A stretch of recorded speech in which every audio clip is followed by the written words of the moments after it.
another episode of Diamond Deck Discussions Unfiltered. If you've been listening this whole time, if you've been watching the whole time, thank you. I'm Coach Jace. That's Coach Rob. Y'all know how this thing goes with one slight twist. There will be no beer crack. Me and Coach Rob are on the dry January train here, so this whole month we won't be drinking our alcohol. Normally we have our Liquid Death Waters. This is not a paid sponsorship, but today Stanley's and Yetis. So that's what we're drinking out of today. Drinking some waters, and the boys are kind of sad, but also we need to make some life adjustments here. I'm a So little bummed out about it. You know yeah, what I mean? yeah, we need to make some life adjustments. Again, if you've been watching, if you've been listening this whole time, thank you. Happy 2026 to everyone. I know we had a little quick episode a few days ago, so happy 2026 to everybody. Glad to be back in the office with Coach Rob. The boys have a lot of baseball to catch up on. We haven't done a full episode on baseball since before Christmas. The Sunday before Christmas was the last time we did a baseball episode. So I'm glad there's you a remember all that lot to catch up on here. We haven't. We tried to get back in the office on the 28th. My computer wasn't having it, but we are back here. And yes, you've probably heard the majority of the stuff that we're going to talk about today. We're going to talk about it. We're going to give our opinions on it, what we think it does for rosters, what it means for free agents out there, what it means for the teams that picked up these players, traded for these players, this, that, and the other. And we will try to get back in here Wednesday and do a little football episode before the semifinals. But Coach Rob, Yes, sir. we are back, and we're going to start off with our Major League Baseball team, the Boston Red Sox. Make a little move to solidify the first base position, one that they needed, solidifying on Tristan Casas. Unfortunately, has been hurt the last 2 years with season-ending injuries very soon, very early in the season, so we hadn't got a full year of that, and they've kind of manufactured the first base position for the last couple of years. You know, Romy Gonzalez has done a good job. Last year, Nate Lowe got DFA'd, and they picked him up. He did a good job down the stretch. They didn't tender him a contract, so first base has looked a little has had some question marks. Yeah, definitely had some question marks at first base for the Red Sox, and I don't know what the fix is, but I mean, they got to be trying something. I mean, you get Wilson Contreras, who might give you 240, with 30, I think at the most, Yeah, I'd say 30 is probably the most. right? Like he'll, but he came up as a catcher. Mm-hmm. And now you see it a lot more nowadays than other player than back in the day, right? You see more nowadays where catchers are being converted to first baseman, just because they are that guy that can drop and block. They can pick balls. They can. I mean, it's a very easy transition. Besides fielding a ground ball, that's the only thing that it might be a little bit harder to transition, but they're also athletes. And they also probably grew up playing damn near every fucking position on the field. So they're a Major League Baseball player. It's not going to be that hard of a transition. It shouldn't be. It shouldn't be. How he does defensively, I don't know. He's a damn good catcher, but Yeah, he won't see the catcher spot. no, he won't see it. But as far as if Casas can just move to the fucking DH role, or if they trade him, I don't understand the need to keep him just because of what's out there right now. You can go get you a DH. You can go find you somebody who can just hit for 280 and 30, or whatever. Like if that's which Casas wasn't even putting up those numbers. You can go find somebody that can put up either his numbers or better for probably, I'm not going to say cheaper, but probably just as much, right? Because he was still on a rookie contract, though. Yeah, I mean, look, I'm a big Tristan Casas guy. I love Tristan Casas. I wish he would be healthy and get the full time, but you can't take that chance again. I mean, this is a guy that, hopefully he can figure it out in AAA, and maybe 3-4 weeks into the season, he really proves himself. He can come up and maybe get a couple ABs at the DH role, or maybe give Wilson a couple days off, or whatever the case may be, and really show himself. And maybe he's a trade chip for the Sox, and you can get out from underneath them. And the Red Sox have as the roster currently sits, they have a great problem to have. You have too many outfielders, but they're all good, right? You got Duran, you got back-to-back Gold Glove winner in Wilyer Abreu, you got current Gold Glove winner in center field and Ceddanne Rafaela, you got superstar rookie on the way. Well, he won't be a rookie next year, but was a rookie this past year. Roman Anthony's there. Like, you got Yoshida, who's your DH now. You know, you got a good problem to have in the outfield, and now you got a good problem to have at first. Roman Gonzalez did a great job for you at first base last year. He hit lefties at like a 330 clip or something like that. I mean, it was ridiculous what he did. You got Wilson Contreras there now. You got Nick Sogard who can do it. You got Tristan Casas who can play first base if you need him to. Like, there's a bunch of it's a good problem to have if you're a Sox. Right. At this point. But, man, look, Wilson Contreras, he's not a bad first baseman. This is a guy who ranked third in first baseman in 2025 with 6 outs above average. I mean, that's good defensive. Like, he's going to play the first base position at a very high rate, which is good. We don't see a lot of catchers go from, catching to being top 3 in fielding at first base. It just doesn't happen that often. Yeah, I think the only one that, which deservingly so, I think Joe Mauer was one of those that later on in his career he converted to a first baseman, and he was a dog. He was very good because it's also fucking Joe Mauer, right? Joe Mauer is just an animal. Buster Posey, I think, did it later on in his career, which he had a short career, but yeah, I think Buster did it. Like, Yachty didn't do it because Yachty was just such a fucking animal at catcher. But like, you saw it, from I'd say 2010s on. Mm-hmm. You saw kind of catchers later on in their career when their knees started to get bad and they started to have wear and tear in their body and all like that. That's whenever they started to convert them. Hey, go play first base. Yeah. Like, we have a need at first base. We'll go get a young catcher to fill your spot, but we still want you in the lineup. Go to first base. And it was a seamless, easily transition. It was they decided that, that's the best fit for them. You're not going to have them go play fucking third base. But, for instance, there's one catcher that ended up at second base back in the day. It was Craig Biggio. Yeah. And he was one of those guys where he was just an athlete. Like, he was smaller. He was, a damn good catcher. But he was also a very good middle infielder. He could play anywhere, really. Yeah. So, and you have a guy like IKF who was a catcher as well. And now, you see him in the fucking outfield. You see him at short, at second. Yeah. Like, all around the field. Those guys are a dime a dozen. Yeah. Right. But your mostly converted guys are going to go from catcher to first. Yeah. Like, I'm sure Mookie could catch if you asked him. Yeah, Mookie could probably do it. I mean, Mookie could do it.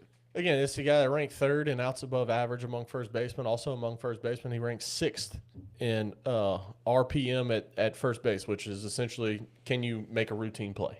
Right. And he ranked 6th among first basemen. So arm strength in the 76th percentile, which is strong. Like, well, he's a catcher, so you would expect it. You'd expect it, right? And I mean, look, he's a solid first baseman that is going to really solidify. The Red Sox needed somebody that's just going to solidify the position. Yeah. That's really what you need. And you get a guy here like you said, 240, 250. Last year he actually hit 257. The year before that, 262. Year before that, 264. So we might get even better than 240, even if he's around 255-ish mark. And, he's coming off of 20 homers this past year. I think probably 25 might be the max. His career high is 30. But his swing plays to Boston. He's a pull hitter, short porch out in left field, tall monster, obviously. But this is a guy that can just, when you talk about a slugging percentage, you want to talk about just mashing balls off the monster. Like, this could be double after double after double after double after double with this guy. And then, the recent report as of last night and today is that the Red Sox have a very aggressive offer for Alex Bregman. And Blue Jays locked up their third baseman yesterday. We'll talk about him to close this thing out. But you really start narrowing down where Bregman's going to go, and it really looks like it's Cubs, it's Red Sox at this point. Tigers don't seem too interested, even though they were last year. Blue Jays just got their guy. He's not going there. And that's really the teams that, Breggy's on the tail end of his career. He's never missed a postseason, but he's not going to an Angels, right? Like, he's not going to a Rockies. No, he knows. It's not happening. Who needs him is a is a presence that has kind of been on the brink of making the postseason, but that also need either a middle infielder or a third baseman. Yeah. He can play. He's played first a couple of times in his career. It wasn't many. I don't remember. I thought he did. So. I thought he did. Could be wrong. So. But he came out last year and said he's willing to play second. Yeah. So he can play second. He damn sure could play shortstop because we've seen that at LSU, and I guarantee he hadn't lost that shit. He can play the hot corner.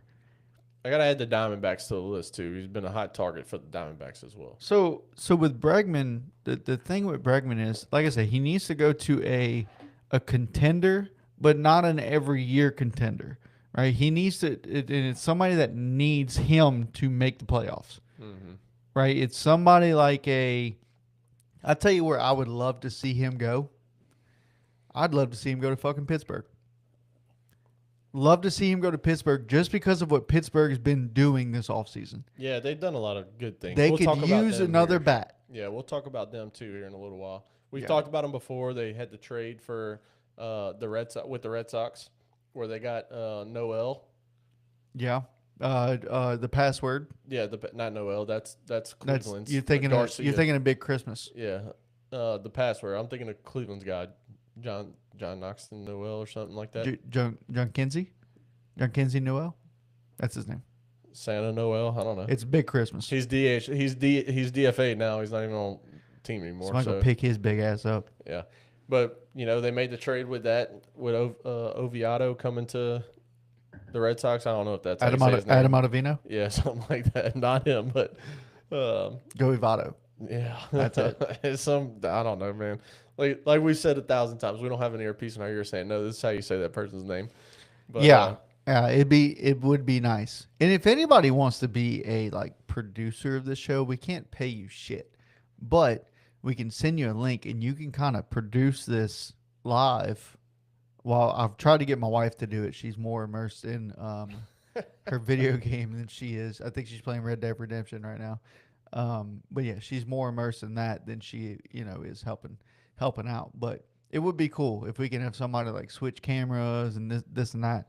It'd be very nice. It'd be very nice to do that. But anyway, with that being said, let's talk about who the Sox gave up for just a second. Yeah. Go ahead. Hunter Dobbins goes over in the trade. He's the most notable name in this. Hunter Dobbins was the guy that's made a few starts for the Sox in the big, so he's the most notable name in this. They also, again, I'm not even going to try to say these guys' names. I mean, I'm going to try, but they're not going to be right. Right-handed pitcher that they got from the White Sox in 2024 with the Cam Boozer trade. Yokir Fajardo is what I'm going to say. And then their 6th-round pick in 2024 out of Kennesaw State, Blake Aida. Those 3 pitchers go to the Cardinals in return. So 19-year-old pitcher in Fajardo or Fajardo maybe. And then Aida is 22. And then Davids is in his lower 20s as well. So the Cardinals wanted to get younger. They wanted more pitching. We saw the Red Sox and them seem to have a connection. We got Sonny Gray from them 2 weeks before this trade. Now you get Wilson Contreras in this trade. So they're loading up on pitching. That's what they want. That's what they need. That's what they are going for. So that's who the Sox give up, a 3-for-1 trade. And all you losing from the Major League roster is Hunter Dobbins, which, again, probably going into this season was slated to be your number 5, if that, maybe even starts at AAA. So good trade. Good trade for the Sox. You solidify that first base position, and you trade from a position of depth in your starting rotation. Yeah, and, we'll see. We'll see how it goes because Red Sox definitely need more, right? Yeah. Red Sox need more. If they can pull off Bregman or Bo Bichette, we've seen both of them linked. You get one of those 2 guys, you really solidified this team, in my opinion. You got your starters. I think you need one or the other. I don't think one of the 2. I don't think you need both. It'd be cool to have both, but then you have a problem. But one of the 2. Yeah, you got a problem because then you got Marcelo Meyer that's nowhere to play. Right. You got Marcelo Meyer got nowhere to play. Roman Anthony's at 3rd. No, he's in outfield. Bregman's at who's 3rd. Who's at 3rd? Currently, nobody. Christian Campbell maybe, if they don't put Mayer at Marcelo at third. Okay, so that's what I'm thinking of. Marcelo Mayer on MLB show. I know I reference that a lot, but MLB show has him listed as third baseman. So that's what got me thinking. That's probably what they'll do. If they don't get Bregman, they'll probably put Marcelo at third. And go get Bo? No, they'll put Nick Sogard or Roman Gonzalez or Christian at second. Okay. With Story at shortstop. I'm in. I wish I think you got to get one of the two. If you get one of the two, I wish you make a trade with the Angels and go get fucking Christian Moore to play second base. I'm in on that. I'm in all the way on that. I love Christian Moore. Christian Moore's a fucking animal. Yeah, he's. So let's talk about this next trade that happened. The Mets have kind of been doing some shit to where like we don't understand it, but then they sign somebody and you're like, holy fuck. So like they got Marcus Semien, right? To go with Lindor, second base and shortstop right there. Now you had what I'm saying, but then you have another infielder / outfielder in Jeff McNeil, who has played damn near every position outfield and second base throughout his career. Fucking dryer went off. Dryer! Anyway, my wife's doing laundry right now. Yeah. But so you trade Jeff McNeil to the Mets, or from the Mets to the A's. Yes, to the A's. Which let me just tell you, buddy, we've said look out for this A's team in like 2028, maybe sooner. No, 2028 is when they go into Vegas. I know, 2027. I know, but I'm saying when they move to Vegas, they have money. They'll find money somewhere, right? Yeah. Buddy, look at this team. This team is solid. Look at this team. I love this team. You got Shea Langoliers at catcher. All right, he's staying there. Can't be fucking beaten. Right now, a good backup is Tyler Soderstrom, but they got him in the outfield right now, or they got him. He's a left fielder. They just locked him up, actually. Yeah. 7 years, $86 million. Soderstrom is also the backup first baseman. Well, guess who the fucking starting first baseman is? Old Nick Kurtz, Rookie of the Year, right? At second, you can put Geloff there, who's a dog. You can put Jeff McNeil there, which is what I'm thinking. That's what they're going to do. I'm thinking that's what's going to happen. Third base, you kind of have some questions, so I'm hoping Tommy White gets a fucking call and says, hey, we need you at third. That'd be sick. Shortstop, Jacob Wilson holding that shit down like he's fucking. I remember him and Nick Kurtz were 1 and 3 in Rookie of the Year this year. Right, correct. And they could have been 1 and 2 had Jacob Wilson didn't get hurt. Yep. This is a guy that hit in his rookie year almost 300. I think he was right underneath it. If not, he was right above it. It was right around Jacob Wilson. Jacob Wilson was over 300. It was over like 300? 312 or something like that. Yeah. Okay. I knew he was right at. Okay, he was right around 300. Yeah. Fucking, he's an animal. They got Soderstrom listed at left field.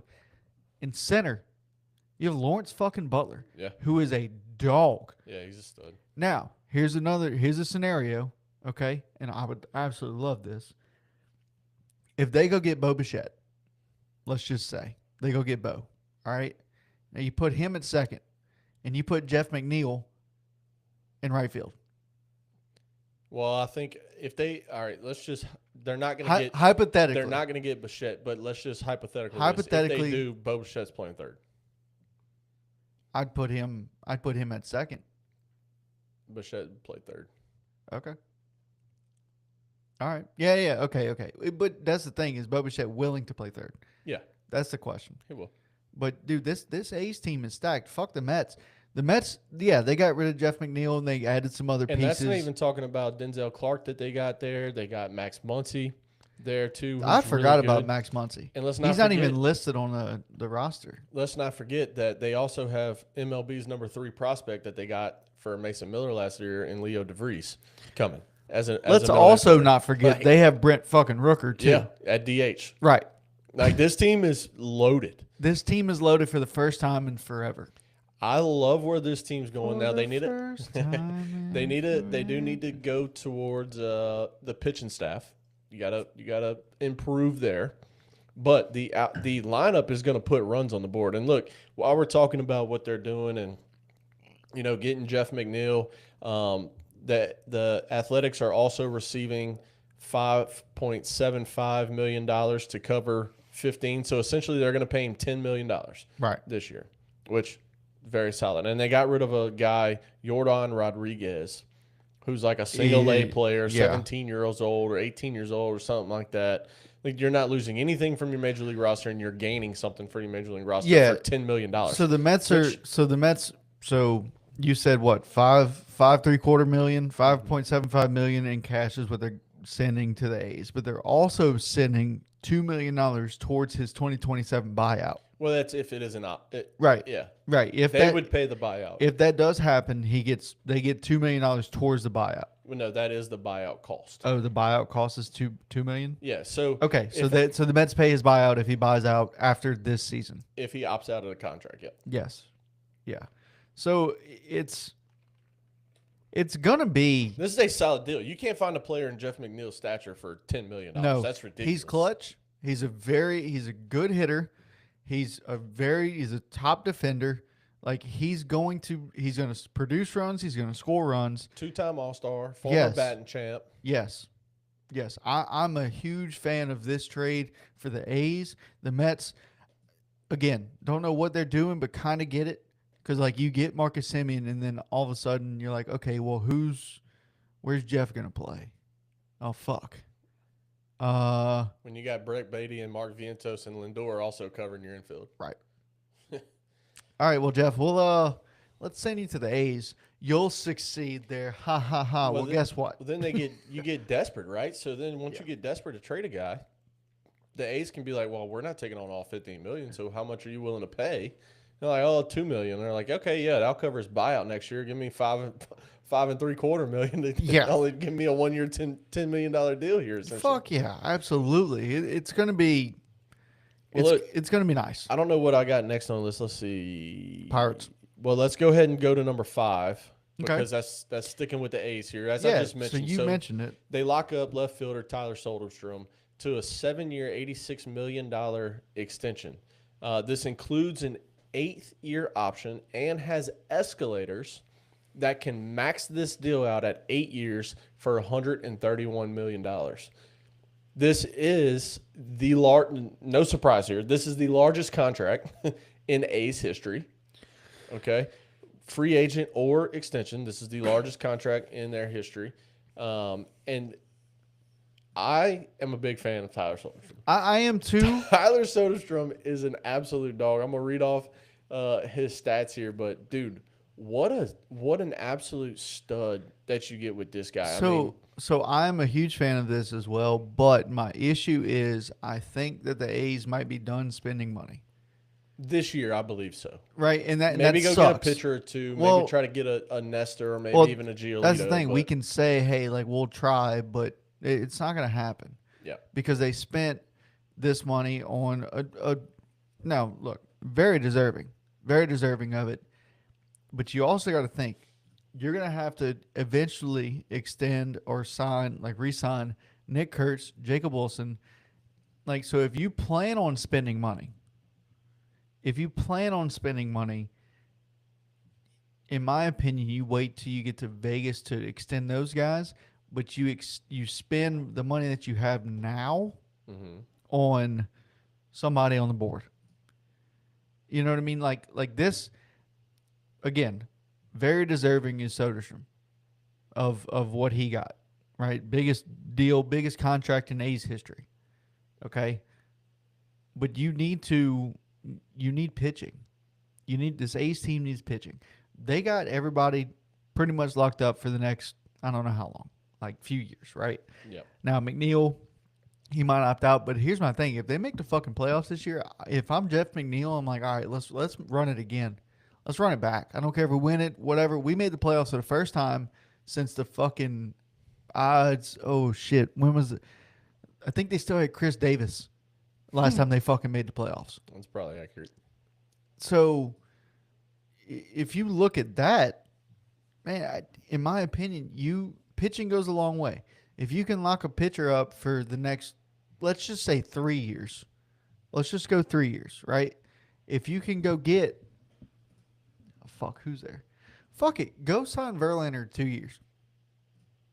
That's what I say. If you go get you a guy, maybe a Giolito, a Nestor, like because they're not going to spend a ton of money as we are assuming here, but Framber, Well, he'd probably cost a He'd little bit probably more. cost a lot. But Justin Verlander, a Scherzer, I doubt they want to go play over there because they're in a minor league field and all like that. You know what I Yeah. mean? But Yeah, I don't know, man. Look, this is a guy. Soderstrom was a 4-win player. hold on, we're forgetting that they have a fucking prospect in their farm system right now that's probably going to get fucking called up. Gage Jump. Oh yeah, They have Gage Yeah. Jump that can fill a spot. yeah, on the rotation, lefty from Yeah. LSU. I completely forgot about him, and he's been dealing from what I remember. Yeah, he's solid. He's been really solid. So, if they could just say, "All right, never mind," I think they're good. I think they're good. They if you're gonna spend money this offseason, in my opinion, you have to go spend it on free agents or on pitching. Yeah, Like the Soderstrom again, very deserving, but I think you pulled the trigger a little bit too soon on that because he had. he has one full year, which was this year. He's 23 years old. He's a 4-win player. He played 158 games, 276 with 25 bombs. Okay. I mean, this dude is solid. OPS over 800, slugging's at 474. Like, this is a great pickup, I think, for the A's. I mean, you lock up your core, right? That's essentially what you're trying to do. You're trying to solidify your core. Yeah. And now between Rooker, Kurtz, Soderstrom, Muncy, Denzel Clark, the shortstop Jacob Wilson, Leo DeVries, you have those 8 or 9 guys locked up through 2030. That's when you go to. That's 2 years removed from going to Vegas. Like, when you don't even have money yet. Right. And you got these guys locked up through that time frame. So I think it's fantastic. Shea, forgot about Shea on this. Yeah, like, Langoliers. Yeah. Obviously, Gage and Tommy's going to be locked up there too if they get called up. But man, they have a real shot here to be really good. Yeah. They'll put up runs this year. I'm not worried about them putting up runs. They'll be a 70-plus win team, maybe even 75 wins. But is it enough to do anything in that Tommy's been division? hitting fucking nukes too, dude. Is it enough to win the division or be second in the division? I don't think so yet, because I think Texas is still really good. The Astros are still really good. The Mariners, obviously, are still very good. Probably going to win the division. Right. So, but you'll be a competitive fourth-place team, and come next year, 2027, I think is when they take over and when they win the division. Yeah. Because the Mariners are going to have to start dishing out money to pitchers, and they're not going to have it. They're not going to do it. We haven't seen them do it yet. They've already told themselves that they're going to be on a budget this year, which is why you let Polanco go. Right? You're not entertaining a Randy Arozarena extension. Luis Castillo's on the last year of his deal. You haven't talked extensions with Kirby or any of their young pitchers, Brian Wu.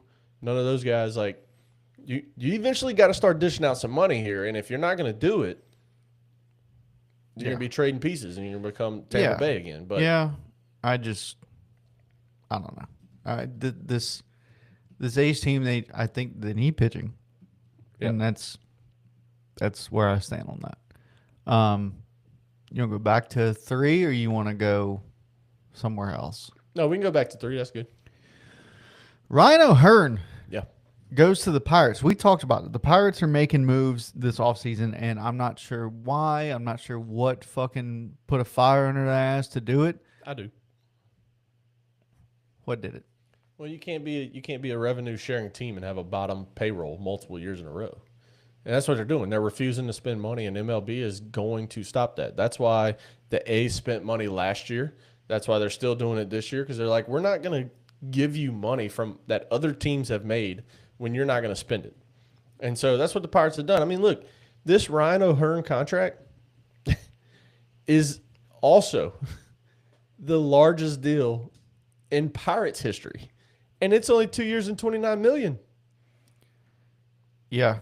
This is the last free agent that the Pirates have signed to a multi-year deal. Okay? Right. Was Ivan Nova in 2016 for 3 years and $26 million. So maybe not the largest in history, but in their history. But this is the largest deal. This is the last free agent multi-year signing they've had in 10 years. Yeah. I mean, look, you lose Andrew McCutcheon. He's a free agent now, right? You lose Tommy Pham. He's a free agent now. Okay, big whoop, right? Like those guys, they're older guys. They're not. I mean, I'm saying they're not the best. Like they're just not in their prime, Mm-hmm. right? So they get Brandon Lowe from the Rays Mm-hmm. for Jake Mangum and a pitcher, a No. left-handed pitcher. They got Mangum and the left-handed pitcher. They got 3. All they gave up was Mike Burrows. It's a 3-team trade. Okay. Yes. I'm seeing that now. All right. So so they got Brandon Lowe, Jake Mangum, which, if I remember right, I think we've talked about this. Yeah, we talked about that. Jake Mangum is supposedly good. Supposedly a dog. I think he went to Mississippi State. Well, he was the 1 year. He played in the SEC. Yeah. He played in the SEC. And that was a 3-way trade. That was with Houston and all. Houston and Houston In Pirates. Tampa. Yeah. All right. So you did that, right? I even have in here fucking Nick Gonzalez changed his number to number 3. Like these are all the transactions that has happened. They signed Gregory Soto. Mm-hmm. Okay. Good left-handed bullpen piece. You need it. Absolutely. You get another pitcher from Texas that they traded. I'm just looking through the transactions. So you get the password, right? Yep. And that was a fucking deal from the Red Sox. I don't know what the hell happened there.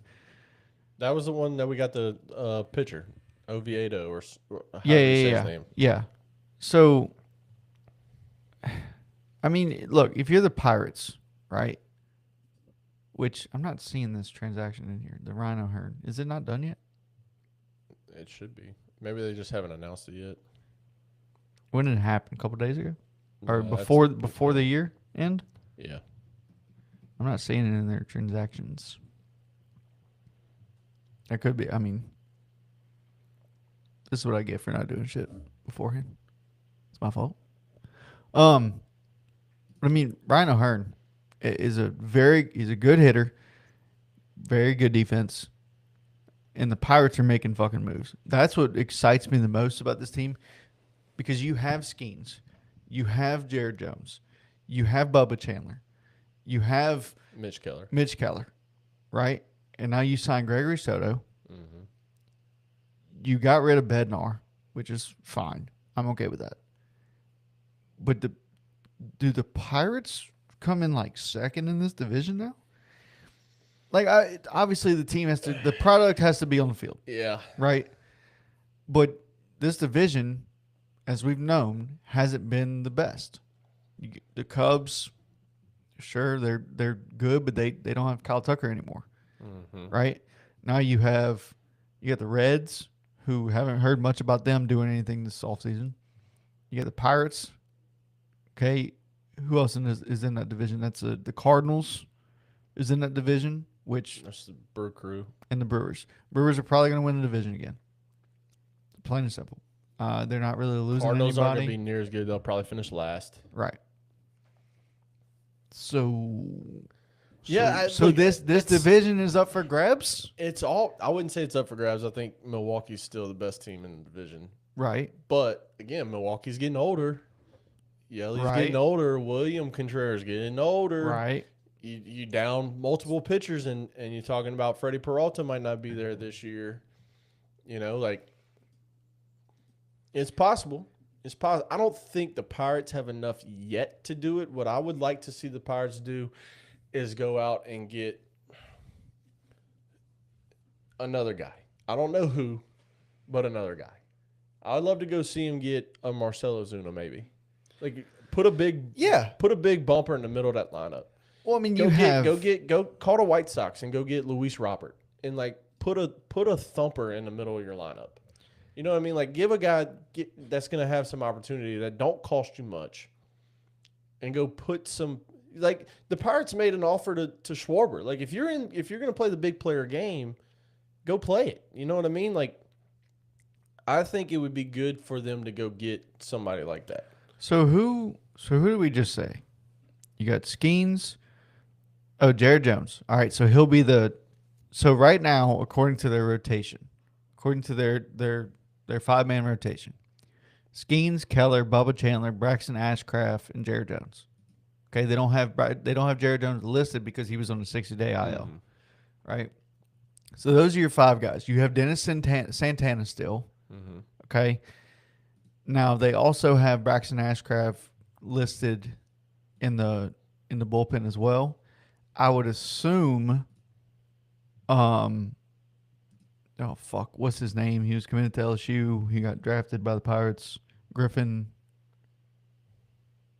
I can't remember his fucking name. Shortstop. Oh, Connor Griffin. Connor Griffin. Yes, I would assume he gets called up at some point this year. Yeah, he'll be their starter. Yeah. Right. So, but you look at their lineup now, dude. Like, where do you put Ryan O'Hearn? That's the big question. Where do you put Ryan O'Hearn? Because he can, if I remember right, DH or first base with Horwitz. Okay. Can he not play third? No. Okay. No. Yeah. All right. So Henry Davis is your starting catcher. Mm-hmm. Love it. Absolutely love it. Spencer Horwitz, I think you keep him there. Maybe. I'm not 100% sure. Nick York or Nick Gonzalez is going to be your second baseman. Third baseman, Jared Trolio. I think that's how you say his fucking name. I think it's Triolo. Okay, whatever. Triollo.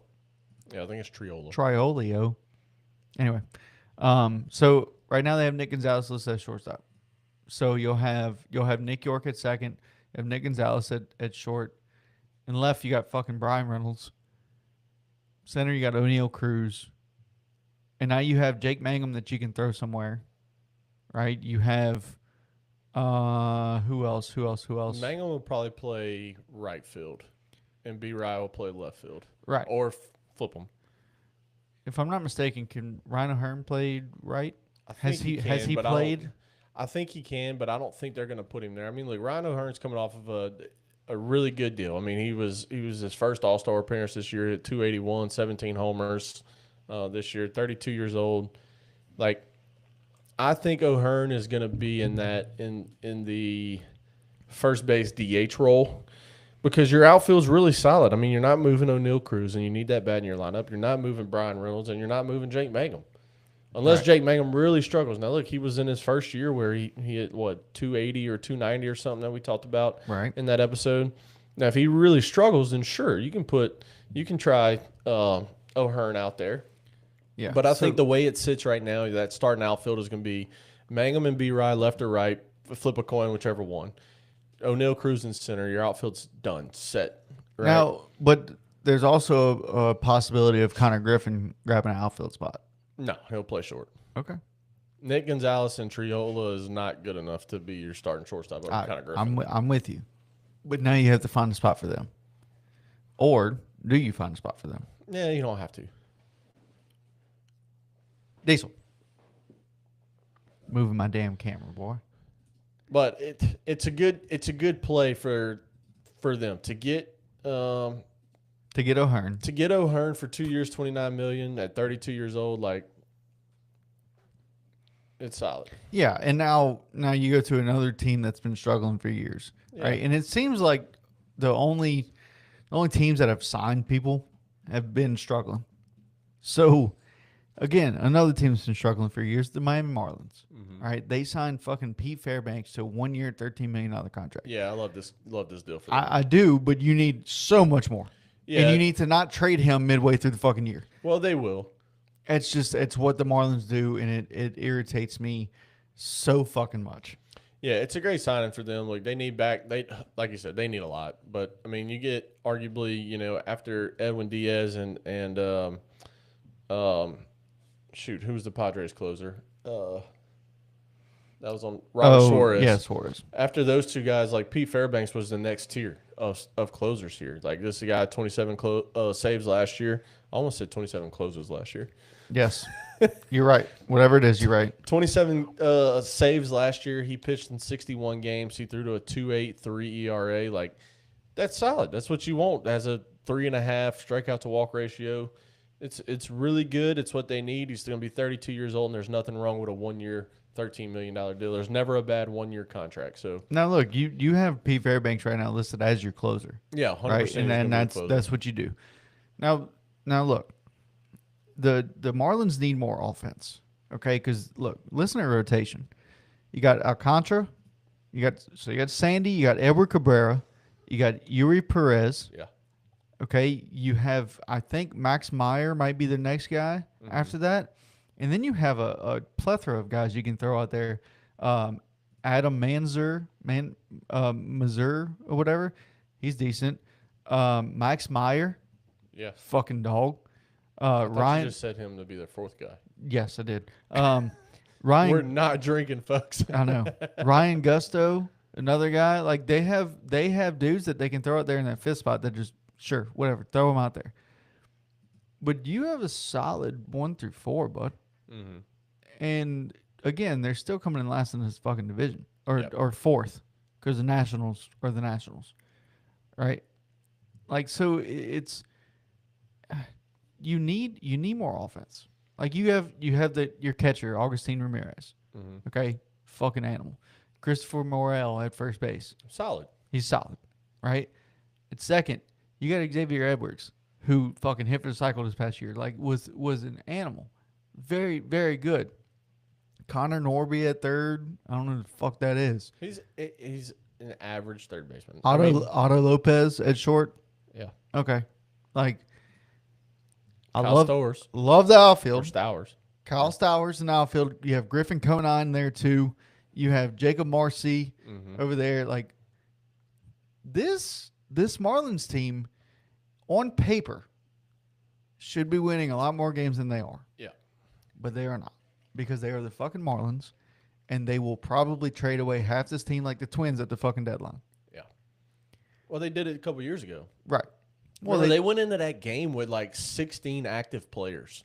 Yes. Or some nonsense it was, because they traded everyone. I don't remember exactly what number it was. Like 14 or 16 active players on the Major League roster, because they traded everyone. It's very dumb. For a Major League Baseball game, you had 14 to 16 active players in uniform. It is very, very dumb the way that they do shit. And I don't get it. I don't understand it one bit. Yeah. At all. It's very irritating. It's very irritating to have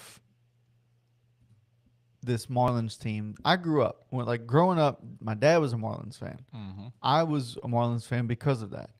I played for the Ascension Marlins. Like, that was our team fucking name whenever we were growing up.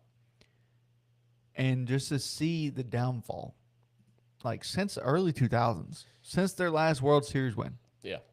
Just been fucking dog shit. They made the playoffs. Playoffs? Yes. They made the playoffs in 2020. Just love it. The COVID year. Woo. Yeah. Congratulations. Hang the banner. But before that, where the fuck were you? They traded away. Like, I still remember the fucking Josh Beckett trade. Yeah. Like, you trade away Christian Yelich. You trade away JT. Fucking, yes, JT Realmuto. Stanton, which is Mike Stanton at the fucking time. It was, yeah. Like, you trade away all those guys. They only traded him away because former Yankee Derek Jeter took over ownership. And he was like, oh, yeah, our best player, Giancarlo Stanton, Mike Stanton. Yeah, the Yankees can have him for a bag of chips and a soda pop. Yes. That's essentially what they got back for him. Absolutely. I'm with you. And then the next year, DJ was like, yeah, I'm not being an ownership no more. I just want one season where I can be excited about Marlins baseball. I want one. That's it. That's all I want. I just want one season where I can be excited about Miami Marlins baseball. Yeah. And I cannot. I know. It's tough. It is very, very difficult. I simply cannot. I don't care that they signed Pete Fairbanks. You need a lot more. Yeah, you need a lot more. This is not a needle mover whatsoever. No, it's a good. It kind of ticked it a little bit, right? It just kind of It did one of these. It moved up and then came back down, but like it moved up in a quarter of an inch, right? But then it came right back down. let's just be honest about this. They traded for Pete Fairbanks so that way he could have saves, he could have a low ERA, and come the deadline, ship him on off. Yes. Get the $13 million off your books and bring back a couple prospects that might be able to help you in 2 years. Yeah. That's what this move is. I mean, let's exactly just call it what it is. That's what this move is for Miami. They're not competing this year. And when you're not competing, you're not signing a top free agent. It's just not happening. Yeah. Yeah. Let's move on to another guy, another team that's not competing. We're going to skip 6 for a second and we're going to go to 7. Another team that's not competing, the Angels. The Angels signed fucking Kirby Yates. Okay, let me tell you something about Kirby Yates. He's 56 years old. All right. He was a damn good closer at one point in time. Mm-hmm. A damn good closer. But again, this is another team that needs more. Way fucking more. Yeah. And signing Kirby Yates did not even touch that needle. No. It didn't. This is a team that should be in the Framber Valdez market. Now, a good news about the Angels is that you finally got rid of Rendon. Anthony Rendon. Yep. Okay. He had $38 million owed to him. You saved that money over the course of 3. It says 3 to 5 years is the deferred payments. I don't understand, but whatever. I don't understand it either. I would assume it's based on their revenue. I would assume it's based on, hey, if we get X amount of money, we'll pay this off in 3 years. But if we get this amount of money, we'll pay this off in 5 years. I would assume it's based on that. But it's probably not, just because I assumed it. You finally got rid of that contract. That was the Red Sox getting rid of Chris Sale. Yeah, essentially, right? Essentially a money dump. Yes. So you get rid of the money, kind of, because you still have to pay him. Yeah. But now, it's not on your books now anymore. you have the opportunity. You have a new head coach in Kurt Suzuki, right? Who might go, hey, we might need such and such or whatever. You know, hey, let's hire a new fucking strength coach so that Mike Trout can stay healthy, right? Let's hire a new training staff so that, you know, our players can stay healthy, because obviously Rendon wasn't the first. Mike Trout's been hurt for years. Yeah. So why the fuck are we not? They need to spend money elsewhere, and I honestly don't need. I don't need a Kirby Yates with the Angels. I need a new front office. I need a new staff. I need a new everything to do with not the fucking team first, and then you go build. Yeah. This Angels team is not what they're supposed to be. Angels are a disaster. They always have been. Always. And until they sell the team, they always will be. Yep. In my opinion. But, yeah, I agree. This is not a needle mover for me either, getting Kirby Yates. Whoop-de-damn do. You got a 39-year-old relief pitcher at this point. He's 58. Who pitched, who was hurt the majority of last year for the Dodgers. So he had a great run with Texas 2 years ago. He threw like a 1.6 ERA or something like that. And even better run with San Diego when he was there. Yep, and the Dodgers signed him with Tanner Scott and with all these bullpen pieces. They didn't even use their bullpen. They fucking threw Yamamoto in 3 out of the 8 games or 7 games that they had. Here's the issue with teams like the Angels. You go sign these players thinking that they can be great when no one else around them is great. So, therefore, it's essentially, right, like, so let's say you get a new boss at work for some reason, and he changes all kinds of shit. And it takes forever for these people that you work with and yourself to get used to new systems, to get used to the new way that these things get done. And their morale goes down because they're just not getting it. And they get frustrated. They get pissed off. It's the exact same thing with this closer. You sign this closer, but guess what? You're not going to fucking need him if you're down 10-1. Yeah. You know, or you're going to bring him in the fourth whenever it's a fucking 4-1 ball game and you're just trying to hold the lead. No, you're not. You are barely going to use this man. He's going to get 40 appearances this year because you don't need him because you're not winning baseball games. Right. 100%. If you're winning baseball games and it's a closer situation, he's coming in. Absolutely. I'll agree. But again, you will not need him as much as you think you will because you need other fucking pieces. You need more offense. You need Mike Trout to stay healthy. You need Nolan Schanuel to be great. You need Christian Moore to be the Rookie of the Year. You need Joe Adell to keep doing Joe Adell shit. Yeah. Healthy Joe Adell shit. Yeah. Right? Like you need other pieces, and this is not it. No. This is not it. This is not what you need to spend money on first. You know who they're in the market for right now? This will make you laugh. Another just total Angels play here. Joey Gallo. No. Joey Votto. No. Joey Rodriguez. How many Joeys are we going to go through here? I don't know. I just All started with Joey, and we're just going to keep it that way. Nolan Arenado. Old, on the decline, big contract. Angels to a T. Let me. All Angels to a T. I guess yes, Angels to a T, but that'd probably be their best signing since fucking drafting Mike Trout. Trading. But Oh, okay. That'd be their best trade since getting Mike Trout. Honestly, I think Nolan Arenado would be perfect over there. I would love to see him over there. I mean, he fits the bill. They need But their what base, what do you give up for him? Yeah, I seen a delusional Cardinals fan talk about some pitcher and Christian Moore for Arenado, and I was like, yeah, that'll never happen. That is a total. That's an Angels move. That is an Angels move to a T. A one for one swap. Mike Trout to St. Louis for Arenado. A 1-for-1 swap.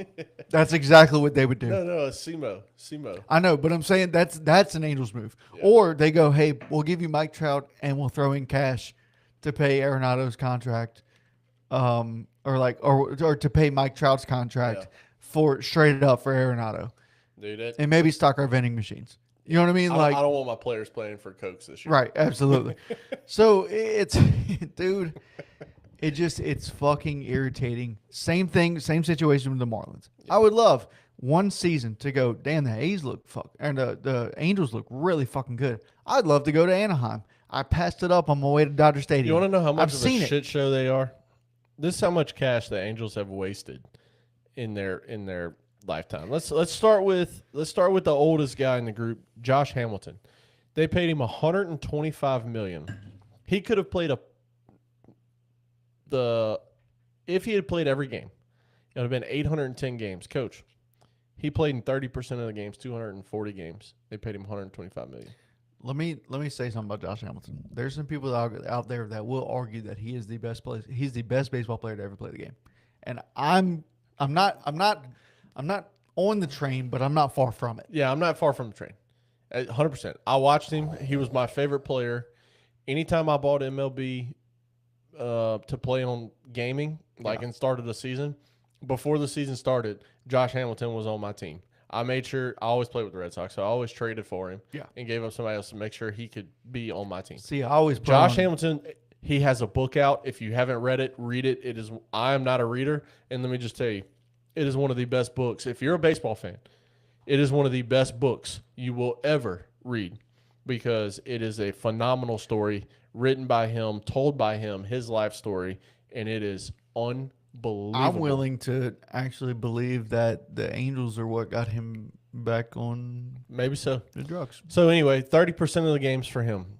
Justin Upton, they paid him $106 million. He played in 52% of the games. 366 out of 708 total games. Albert Pujols, $240 million. He played in the most, 78%. Because he's a robot. Yeah, he played in the most, 78, but still only 78%. Put some more oil in him, and he missed almost 400 games over the last time of that contract. All right, Mike Trout, $426 million. He's played in 56% of games. 583 of the 1,032 so far. They need a new training staff. And then your favorite guy, Anthony Rendon, $245 million. He has played in a total of 257 games out of 1,032 games, making up 25% of games is what he's played in. Did you know, and I'm sure you've seen this stat, but in his final season in Washington, he had better numbers than all of his years with the Angels. Well, yeah, he was MVP candidate. He hit more home runs his last season in Washington than he did his entire career with the Angels. Mm-hmm. He was a dog. They need a new training staff. They need somebody to hire fucking Tommy Moffitt. Hire Tommy Moffitt right the fuck now to go be the personal trainer, whatever the fuck, for the strength coach, whatever it is, for the Angels because Tommy I don't think he had that many people that got hurt. We hire a new guy with fucking Brian Kelly. Now Nussmeier can't fucking throw this and that. Like, go hire somebody. Yeah. Somebody hire me. I'll fucking tell Mike Trout, hey, just stay over feet. You know, like sit in the house. Let's play the show. Like, you have to do something. Yeah. You have to do something different, and it starts with the front office, on down to the training staff, on down to the coaches, on down to the players. And that's where you start. You start up here. Because it's fucking stupid. It is stupid that you have all these guys on these big-ass contracts, and you can't keep them healthy. No, they're not. That's not on them.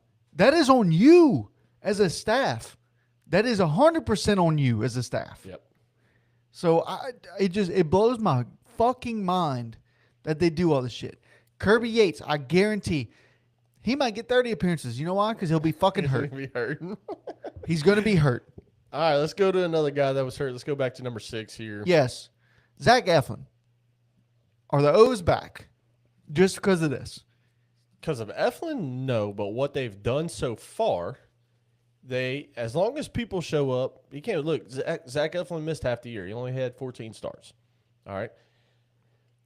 But Zach Eflin over time, we know how good he can be in those starts. All right. This is a guy with a career of 4.2 ERA, 4.28 ERA.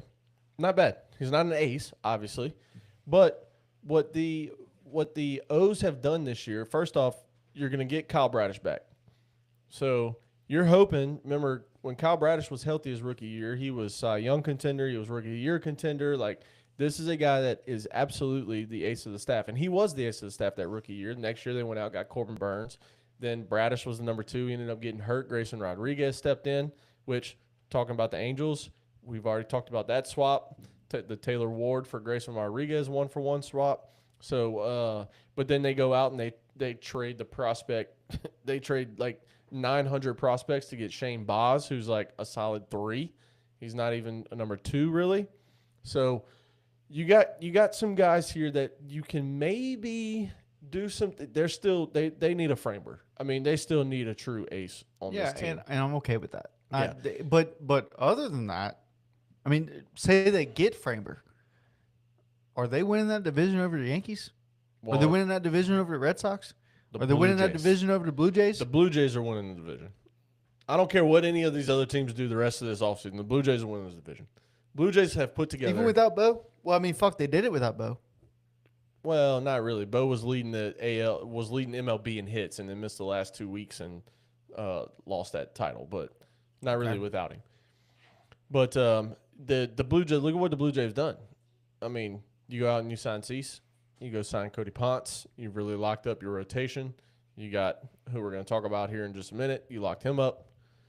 Yeah, like team's real solid.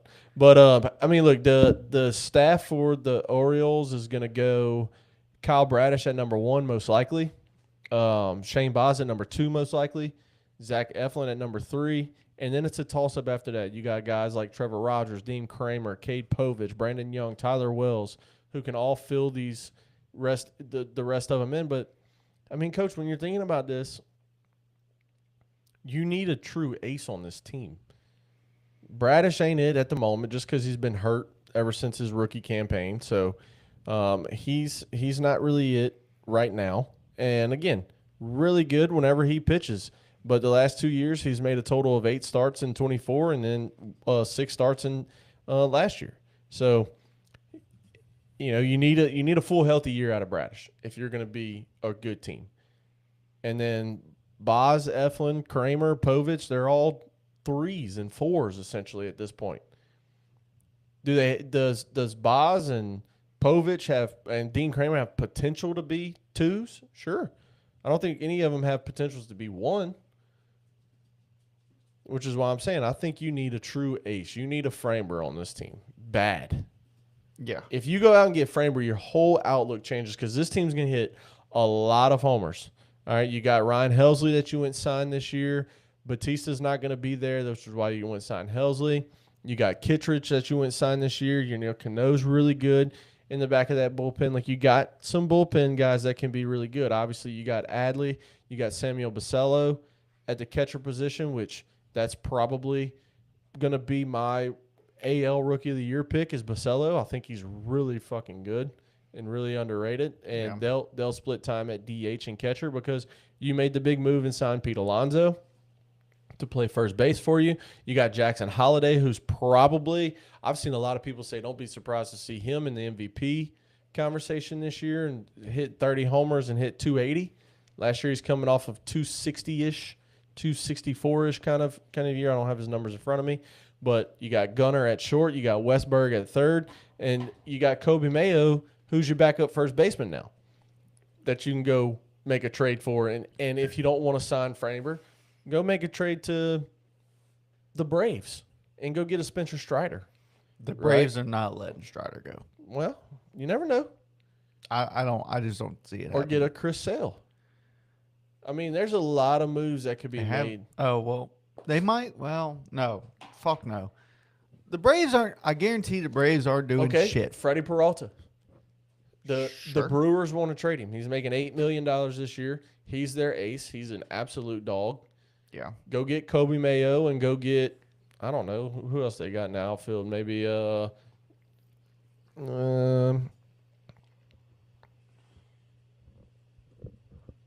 don't know who else. Trade Jackson Holliday. No, you're not going to get rid of too much more besides Kobe Mayo, to be honest with that deal, because you're only getting 1 year and $8 million. But trade somebody. Trade Kobe Mayo to the to the Rockies, and go get Ethan Holiday and let the brothers play together. Ethan's still a couple years away, but it doesn't matter. Your infield solidified. You went out and you got Taylor Ward to hit in the outfield. You got Colton Cowser out there, and you got Tyler O'Neill out there. I mean, you got some serious home run power. We didn't even mention Ryan Mountcastle, who can DH for you if Kobe Mayo ain't DHing, if Basello ain't DHing, or Adley. Again, like I talked about with the Red Sox, this is a good problem to have. You got a ton of Major League ready players that's on your roster ready to see every day at bats. And you also have guys in the minors that are ready to see every single day at bats. So go get your ace, man. Orioles, I know you're in the same division as the Red Sox, but go get the ace. Go get Freddie Peralta. Call him up, Kobe Mayo, and a low level prospect, maybe like your 25th or 28th prospect out of 30, maybe not even a top 30 prospect because you're giving them major league talent for 1 year of Freddie Peralta. Yeah. Go get your ace. You can do it by starting with Kobe Mayo. And if you got to get rid of another prospect to do it, then you got to do it. It is what it is. Go get Freddie Peralta because he is a stud and he is an ace. He's been the ace of the Brewers for the last 3 years. He is that guy. So yeah, I think that they're that piece away from being a top of the division. It'd be nice to see it. This O's team I was excited about when we did our preseason picks and all. And now it's just like, what the fuck? And so hopefully I'd like to see him. I like to see competitive baseball. Mm-hmm. Right? And if the O's are good, that division is very, very competitive. The Rays are the only ones that are just kind of shit in the bed. But that division is up for grabs. If the O's are back, the Blue Jays, yes, sure, they're going to win the division. That's fine. But the Yankees, Red Sox, and Orioles. If the Sox can get Bregman or Bichette, my outlook on the Blue Jays winning the division changes. Yankees don't win the division. No. Yankees got a unbiased lot. Opinion. No, unbiased opinion. Yankees have a lot to do. Trent Grisham is not the guy that they think he is. Right. Sure, he's solid, but he's not. He ain't hitting 34 homers again. I this remember year. Whenever we said he got traded from the Padres to the Yankees. I thought it was from the Braves. Wasn't he with the Braves? No, he was part of the oh shoot. Who was the guy? I don't know. I'm thinking he might be still in the minors, but the Braves traded him as one of their minor league prospects. I remember we were excited about that. I thought it was Trent Grisham though. You might be thinking of Vaughn Grissom when they traded Chris Sale. That's it. The Red Sox traded Yes. Chris Sale to the Braves. Yes. That's it. That's exactly it. That's the name. Brothers? Is it different? Spelled differently? Not brothers, I don't think. So he was another piece in the Juan Soto trade. He came over with Juan Soto from the Padres. Got it. Okay. But no, they're not going to win. They got a lot to do, man. Trent Grissom's not really that good. I mean, and you don't have Bellinger right now. You lost him. You still got question marks on how Garrett Cole's going to start out. Volpe's missing the first part of the year. Carlos Rendon's missing the first part of the year. Garrett Cole's missing the first part of the year.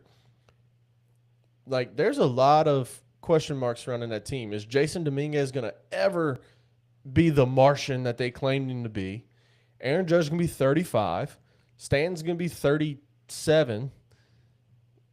There's a lot of question marks here with this team, with the Yankees. Now, I'm not saying that they don't have the potential to win the division, but as it stacks up right now, I got Blue Jays number 1, the Red Sox number 2, and an absolute battle for third in the division. Yeah. And again, if the Red Sox can lock up Bregman, if you can get Bregman, it changes everything because you've added 2 huge right-handed pieces in Wilson Contreras and Bregman to go along with Trevor Story, Cedon, Rowe, Duran, Willier, and Carlos Narvaez, who really stepped up in the catcher, former Yankee. Yeah. And you got the starting staff now. You went get Oviedo, you went get Sonny Gray to go along with Garrett Crochet and Brian Bayo. You got a plethora of young guys, Peyton Tole and Connor Lee Early. You got a plethora of young guys that's ready. Kyle Harrison from the Giants last year in that trade with Rafi. You got your bullpen pieces there already. Might be getting. I think Ianson's there. Yeah, he's there.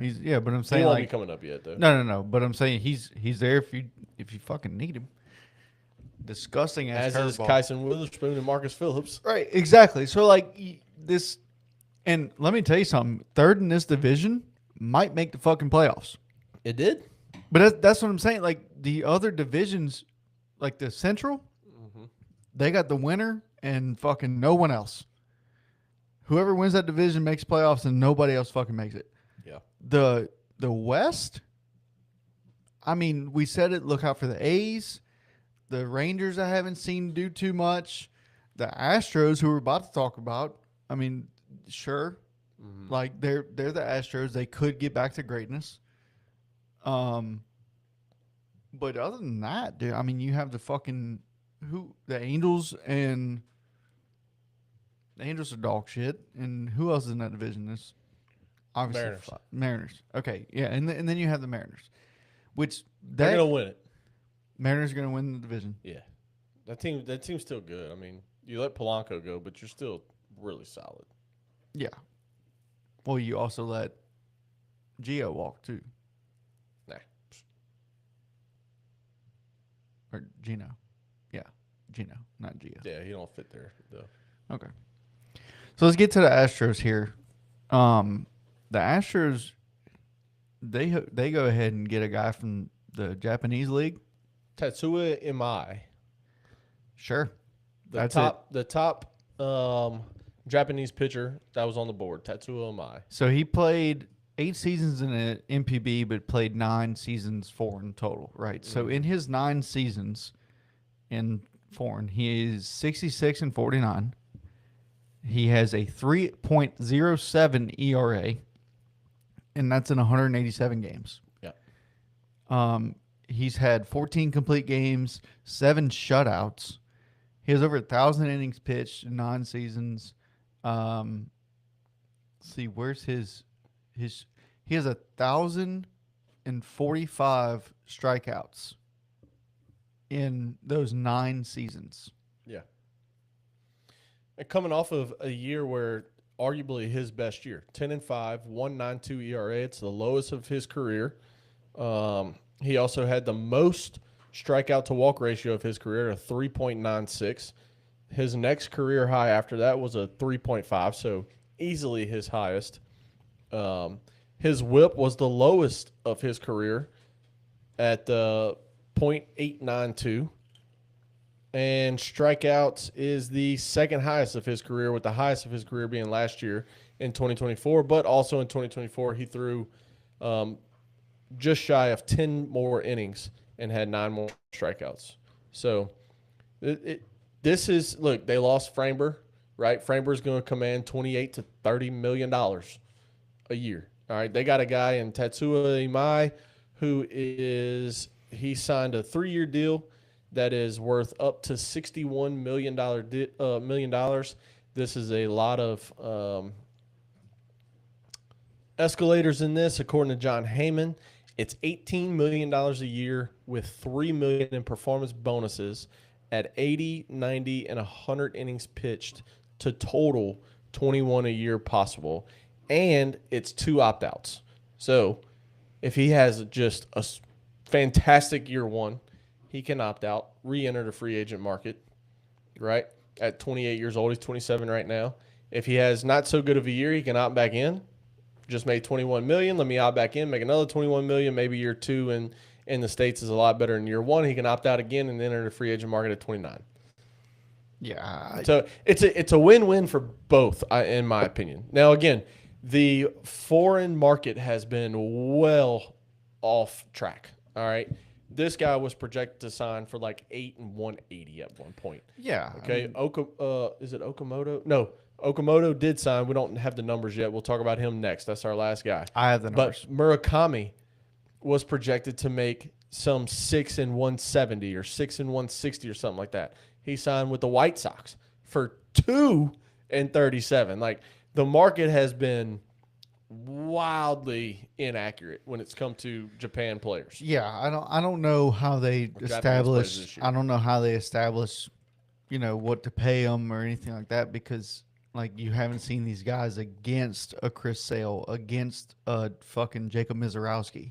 Like, you haven't seen these guys against that talent. Luckily for Tetsuya Imai, he's not facing those guys because. I know, but I'm saying Okamoto against and Murakami, right? But they also haven't seen like the pitchers. They haven't seen these guys against a fucking Jacob Wilson, against a Nick Kurtz, against Drake, fucking rookie of the year from Baldwin. Atlanta, Drake Baldwin. They haven't seen these guys against those guys. So how do you know? Right, but it could be a Yamamoto situation where you could take it the other way around. These hitters haven't seen this pitcher. Mm-hmm. There's enough film on him, luckily, but how does he take his approach from the MPB to the MLB? Yeah, right. And obviously, this just proves that the MLB is the best fucking league that's out there, because you don't see guys. If you do see guys go from MLB to Japan or wherever, or South Korea or whatever it may be, it's because nobody will sign them in the MLB, and they're not that good. Yeah, it's usually the case. And look. But you could be a guy like Cody Ponce, who was with the Giants, was not good here, went overseas for 3 years, really proved himself. He threw to like a 1.9 ERA or something like that. Jacob Wagner's back. And now he's back with the Blue Jays. Cody Ponce just signed a 3-year, $30 million deal with the Blue Jays. Jacob Wagner's back. Prime example. Yeah. He gets drafted by the Blue Jays, gets called up, kind of deals, kind of doesn't, and then nobody will sign him. And so he goes and he plays in Japan for 2 years or whatever it was, and he comes back, he signs a contract with the Rays, and is actually being used a lot more. Yeah. Right? So, it just depends. It just depends. But it just shows that you can really go shine over there, and you might not exactly shine back over here. Yeah. You can look good over there. That's fine. Hey, Itzy, what the hell are you doing? The funny part is, though, the next guy that we're going to talk about to close this episode out has a homer off of Roki and Trevor Bauer. Oh, nice. Yeah. I forgot Trevor. We need to bring back the Trevor Bauer conversation. Not this episode. I know, but it's fucking irritating. Let's talk about Imai for just a little bit longer here. This is a four pitch pitcher, upper 90s fastball, mid 90s sinker, really good hard slider, and a really good changeup. He's pretty much four-seam heavy. He was 46% usage on the four-seam. You're not going to be able to get away with a 95-mile-an-hour four-seam here in the States. No. Not going to happen. That's going to be hit 490. Yep. All right? It's going to get hit a long way. 22% on the sinker. That you probably need to switch. Go up to 46% on the sinker. Sinker has become probably the most popular pitch in all of baseball. At this point in time, we saw nothing but sinkers in the World Series. It was the most used pitch in all the World Series ever. So probably switch those two things up. And then 20% slider, 11% changeup. You'll have to mix in that changeup a little bit more. You got to throw hitters off with something that goes down and in at a 10 to 12 mile an hour difference from your fastball and sinker. So that's my opinion on him. You got to get it down a little bit. Throws from like kind of a 3/4 slot here. He's not over the top. He's not necessarily sidearm, but about 3/4 slot. Yeah. Right there. So Like a Gosman. he profiles to be a little bit lower than Gosman, but not a Chris Sale though. Right. So he Like profiles a Phillip Rivers quarterback throw. I still don't understand how the fuck he throws the ball. He profiles to me to probably be a number 2. I think the Astros got Hunter Brown. Obviously, he'll be their ace this year. Yeah. I think he's number 2, but behind him, and then the Astros will kind of have to fill in 4 and 5. They got a third guy. I can't. He come off of Tommy John this year. Who was it? Who's there? Is that Is it McCullers, or is what? Or I think it's McCullers. Lance McCullers is still there? He still pitches? Yeah. Astros roster? I think it's Lance McCullers. Am I tripping? Who'd you already say? Who was the one that Hunter threw Brown the is fucking going to be their ace. right? Who's the one that threw the no hitter? Yeah, Lance McCullers. And then you got Spencer Arrighetti. I forgot about Spencer Arrighetti. He's really good. Christian Javier has a chance to be pretty good. So they might have enough guys to fill out that rotation. But I think he might going to be number 2, and McCullers will be number 3, and then they'll kind of flip a coin for Javier Arrighetti, JP France. Miguel Yaloa is there. Nate Pearson is there. Yeah, Nate should be a bullpen guy. I don't know why they don't have him listed in the bullpen. JP France. I think he's a bullpen guy as well. No, he's a starter. Oh. But Fuck it. Josh Hader's a new starter. maybe they'll bring back Brian Burley or something. Abreu. Their bullpen is fucking pretty nice. Yeah, they don't have to worry about the bullpen too much. Caleb Ort's on their roster, but they just DFA'd him, so he's not there anymore. But yeah, they got some work to do. I think a little bit more than what they think. I think as it sits right now, if I'd had to pick that division 1, 2, 3, they would be my third place team. I think I got Seattle, Texas. I really like what Texas has done still. I think their starting pitching staff is still one of the best in the league, with DeGrom leading it off, and then Nate in 2. You got Kumar and Leiter 3, 4. I really like their staff. Kumar and Leiter really came on second half, so I think it gives them something to build to going into next year. So I don't think the Astros are that team to beat, that scary bulldog anymore. I completely forgot they got Correa back. Yeah. You got Correa back over there. Jordan hopefully can stay healthy this year, and if he does all year long, you got your DH big bat there. If he doesn't, just send him to the Angels. Yeah. They don't stay healthy over there anyway. But I like this. I like this move for the Astros. It's like I said earlier, it's a win-win for the Astros because you got 2 opt-outs. It's $21 million for a guy that could possibly be your number 2. Should start the year out as your number 2, and it's a win for Imai because if you have a great year, you can opt out, right? Right. So and making $21 million. But yeah, I like it. Let's get to that. One more, and I actually have the numbers here. Kazuma Okamoto. Yep. Good job. Boy. Yeah, that was a good one. Japanese superstar, obviously from Japan. He's a Japanese superstar. He signs with the Toronto Blue Jays. Is going to be a corner infielder over there. 4 years, $60 million. The numbers are out. Blue Jays just add on. I mean, it's you're at this point. You're not getting Bichette. You're not going to get him back, right? Which would be nice. Yep. But you're not. There's no way. No, I agree. I don't think Bichette is there. I don't think Kyle Tucker is there. No. Kyle Tucker's not going to be there. Bichette's definitely not there. Now look, you go look at this guy's stats again. He's 29. He's played 11 seasons in the MPB. Yeah, in the MPB. He has 248 home runs in the MPB. He has 1,089 hits over there. Yeah. Right. So again, 29 years old.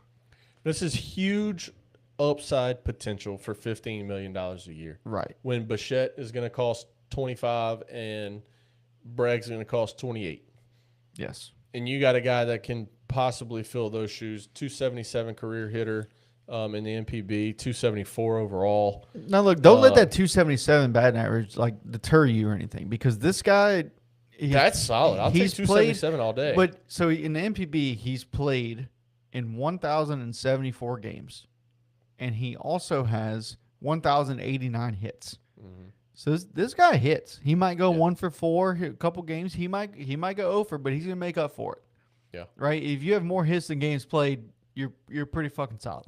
And he's also big home run power. Since 2018, the homers go like this: 33, 31, 31, 39, 30, 41, 27, and then he wasn't on the field too much last year. He only played in 77 games. I think their league is 143 games.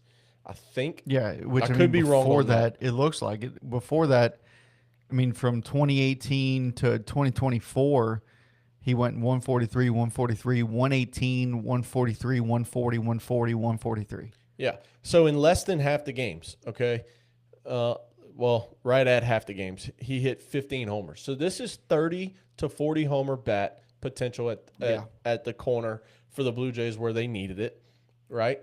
And let's call it 260. I'll take 260 and 35 from my third baseman all day, every day, and twice on Sunday. I mean, you just hope he pans out for 4 years, $60 million. You know what I mean? Like, in my opinion, let's just get this out the way. I think that these guys are getting paid out of Japan way too much, because you don't know what they can do. This brings my point back. You don't know what they can do against Major League Baseball players. Yeah. You don't. Plain and simple. Like, that's the good thing about Major League Baseball. You have everybody from everywhere in the world. In the Japan leagues, you might have 1 or 2 or 5 guys that didn't make it in the majors, that didn't make it in the over there trying to prove themselves and to get and back. come back. Yep. But everybody else is Japanese. Like, this is... But we got to keep in mind, they are coming off the World Baseball Classic Championship. Sure. Absolutely. When you have Ohtani facing Trout. Ohtani wins that every fucking time. Well, not every time, but it still matters. It was a close game. Yeah. Was it 2-1, 3-2? It was a 1-run game. I don't know. It was close. Yeah. That starts up in 2 months. That'll be fun. Yes. Or 1 month. Is it February? That'll be very fun. But look, it's March. I don't fucking remember. I remember it's going to be in Houston. Yeah, like Houston and the championship's in Miami. Oh, okay. Miami's lit. If you ever watched a World Baseball Classic game, it doesn't even matter if the United States is there. In Miami, because they did it in Miami a few years ago. The last time it was there, it was Dominican versus Puerto Rico. Yes, there or Cuba or something. And it was they were wild. Oh my god, it was so much. I fun. love it. Well, especially versus Cuba, because that's pretty much where. Dude, like, I wasn't even there. We're watching through the TV. I wasn't even there, and I got chills. Like, I'm just fired up watching these two teams play. That not the United States. It's 2 foreign teams, but the fact that they were such rivals, Puerto Rico and Cuba, or Puerto Rico Dominican, Cuba Dominican, something like that, was playing each other, and it was on fire. How much fun they were having! I mean, on the mound, you get strike 3, and you thought dude just celebrated like winning it all. Yeah, I mean, it was insane the amount of fun that they were having and how intense the game was. You could feel the intensity through the screen. You put Okamoto in like 3, 4, 5 spot. Mm-hmm. In this lineup. Yeah. Because looking at the lineup, I mean, just looking at the roster, Alejandro Kirk holding it down at catcher. Mm-hmm. Vladdy, he's holding it down at first base for a very long time. Yeah. Andres Jimenez at second, or Ernie Clement, whatever. But Ernie Clement's going to be at third base. Not now. Ernie will be at second, and Andres will be at short.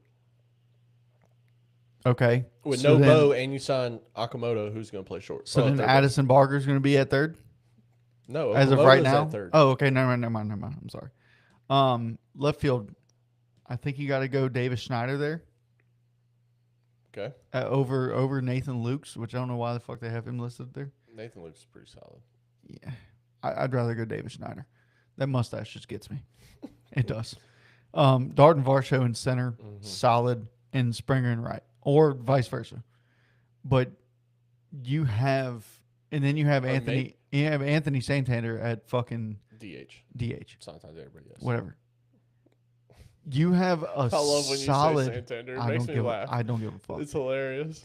You have probably one of the most solid lineups where everybody shares. Mm-hmm. It's not like you have like your 1 through 5 is fucking insane and then it just drops off from there. Everybody in this lineup hits. Yeah, I mean that's the thing about it, dude. Is like people are gonna look at this and say, you know, oh, Ernie Clement ain't as good as Bo Bichette. Well, duh, and there ain't many people as good as Bo Bichette in the whole league. No. But Ernie Clement set a World Series or a postseason record with the most singles hit in a single postseason, like 28. Yeah. Like, yeah, sure. Oh, but it's just a single. So what? Hit him leadoff. I'll take a leadoff single any day of the week. Get him on base. Make that pitcher nervous. Make him my 9-hole. Flip the lineup over, bro. Like, let's go. I'll take that all day long. 100%. Andres Jimenez, sure, he might not be the best offensive player, but he's a Gold Glove shortstop. Yep. I'll take a Gold Glover any day of the week. Yeah. And you got Vlad holding it down. You got Alejandro Kirk, above average, hitting 3-hole for you at catcher. Yeah. Like, I'll take that all day. That short fat fuck. He's 5'8". Give me 5'8", 245 is what they have him listed at. Give me Santander coming back at a full potential where he can bump you 30 homers from the left side or the right side. He's a switch hitter.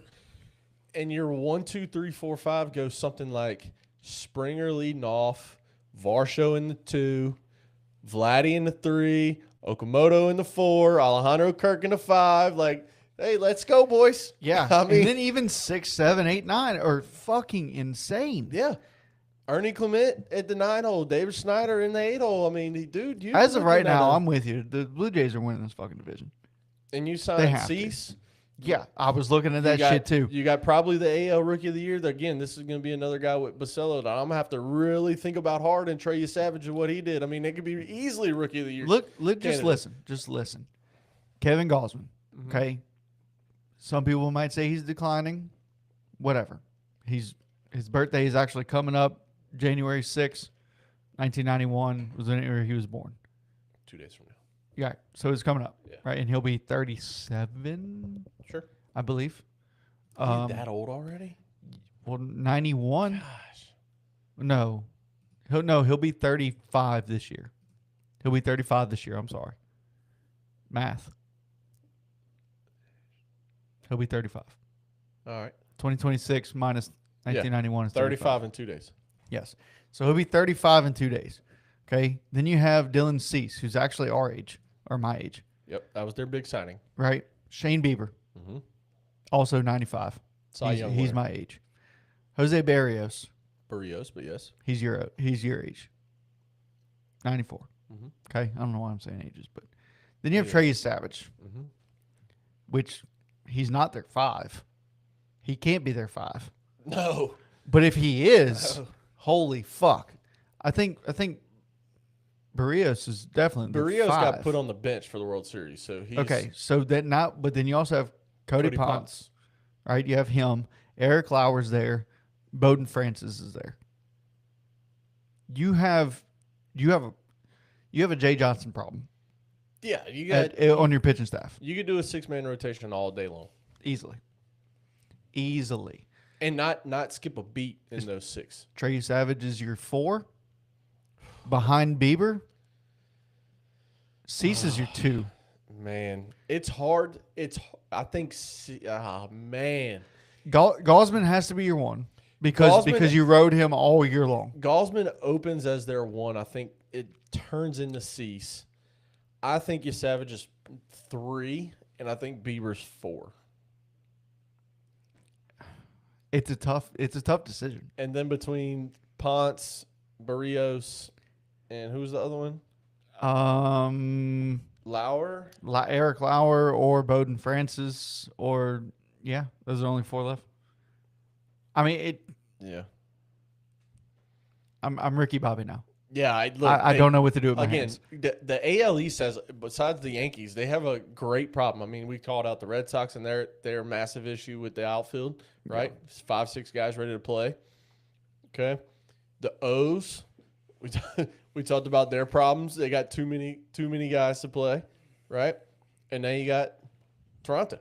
Yeah. Too many guys. I mean, yep. It's a great problem to have. Somebody's bound to get hurt. No ifs, ands, or buts about that. Yeah, I mean, it's unfortunately, it's still a sport. It might not be a contact sport, but it's still a sport where, guys are going to get hurt. Yeah, like you're using body parts or you're using muscles that some people don't even fucking know they have. The Yankees could have this same problem, but the problem that the Yankees are having now is who do we want to bench to sign Bellinger? Because they've already came out and said they want Austin Wells to be the starting catcher, and they want Ben Rice to get more ABs. That means Ben Rice is at first. So, boom, there goes a Cody Bellinger position. You got your infield already. I don't really know about second base, but Volpe and McMahon at short and third. But Bellinger can't play second anyway. Neither can those other two. All right. In the outfield, you got Judge.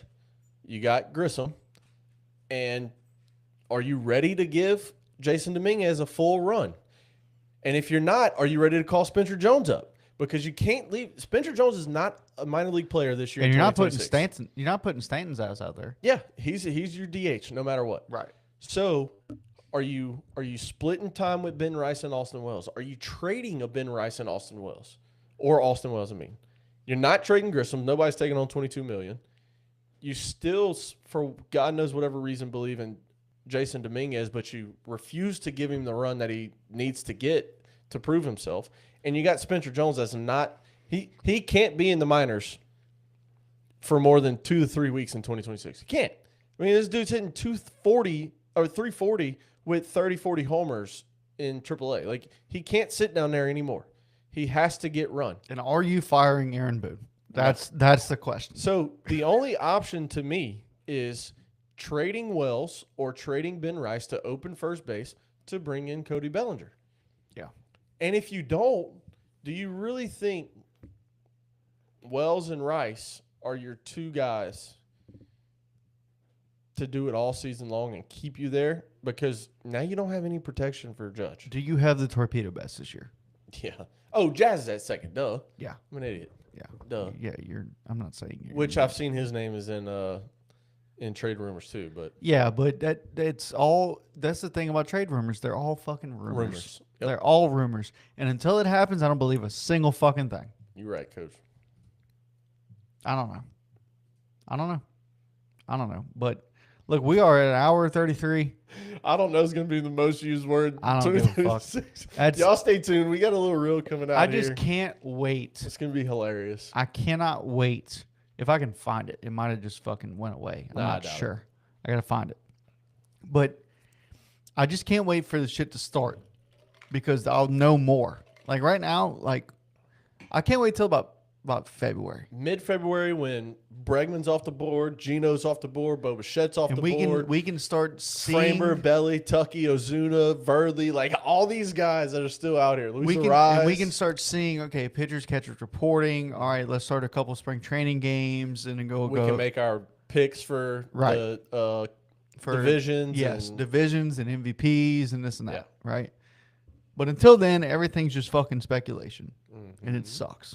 I hate this. I hate this part of the year. I know. I'm ready to start talking LSU. Okay. So we said after the day after national championship. Yeah. I think I'm off. Ooh, I'm off. That's a Monday. Natty's on a Monday, so you'd be off Monday and Tuesday. No, I think I'm off that Wednesday. I think we've already looked at it. I got to look at it again, but I'm almost positive. Anyways, I'm going to go ahead and close this out. Yeah, go ahead and take us out, Coach. Let's just go ahead and get this out the way. Coach Jace did not get up to piss one fucking time. I am so... Where is it at? Up. So proud. So proud of Coach Jace for not getting up to piss one single time this entire episode. It has been great to get to sit and actually, be able to think, even though the brain doesn't fucking work, I guess. I don't know. I'm glad. I'm so glad that we get to do this on a fucking weekly basis. Yeah. With that being said, thank everybody for tuning in. I think we had 1 or 2 fucking viewers while we were live, but hopefully, go back, watch the whole thing, and leave us a comment. Leave us a like, subscribe, share it. I don't give a fuck what y'all do. Get the word out. Coach Rob's going to be better about getting reels out and TikToks too. Yes, that's part of my New Year's resolution. I'm going to do things I actually say I'm going to do, and because my wife's been on my ass for that too. There you go. But no, appreciate everybody tuning in. Thank y'all so much. This has been a great episode of